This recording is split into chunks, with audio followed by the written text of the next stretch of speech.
नमस्कार, मी चैतन्य कायंदे आणि आज माझ्यासोबत एक लातूरची सहल होती. त्यांना मुलांना माहिती दिली आणि हा सगळा स्टाफ आहे त्यांचा. तर मला विचारायचं होतं आपलं आपलं मत की मुलांना तुम्ही इतक्या लांब घेऊन आले, त्यांना मी सगळी सायंटिफिक, पौराणिक सगळी मंदिरांबद्दल, लेकबद्दल, गोमुखबद्दल माहिती दिली. तर ती प्रत्येकाला कशी वाटली आणि प्रत्येकाचं मत काही सारखं असू शकणार नाही, ते वेगळं वेगळं असणार आहे. तर मी सगळ्यात पहिले सर्वांना विचारतो की सर तुमचं मत काय आहे याच्याविषयी, की लोणारला लोकांनी तसंच यायला पाहिजे की गाईड करायला पाहिजे, काय मत आहे, काय होतं? सर्वप्रथम आम्ही Vidyavardhini English medium school Udgir जिल्हा लातूर येथून शैक्षणिक सहल 2025-26 पहिलाच आपला दुसरा स्पॉट आहे. सकाळचा स्पॉट आपला औंढा नागनाथ होता, तर दुसरा स्पॉट लोणार सरोवर आहे.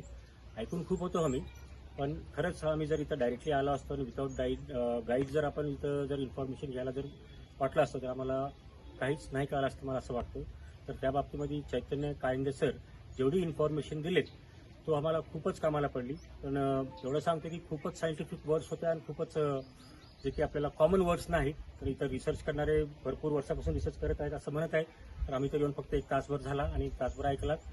तर त्याबद्दल थोडी बहुत माहिती आम्हाला कळली सर, त्याबद्दल तुमचं धन्यवाद आहे. आणि सर्वांना मी विनंती करतो की एक बार हा जगातला सगळ्यात प्रसिद्ध असा एक स्पॉट आहे. You can say unique. So once in a life you have to visit this one. So once again I will like to thank mister Chaitanya Kayande sir. असंच तुम्ही सगळ्यांना मदत करत चला. थँक्यू.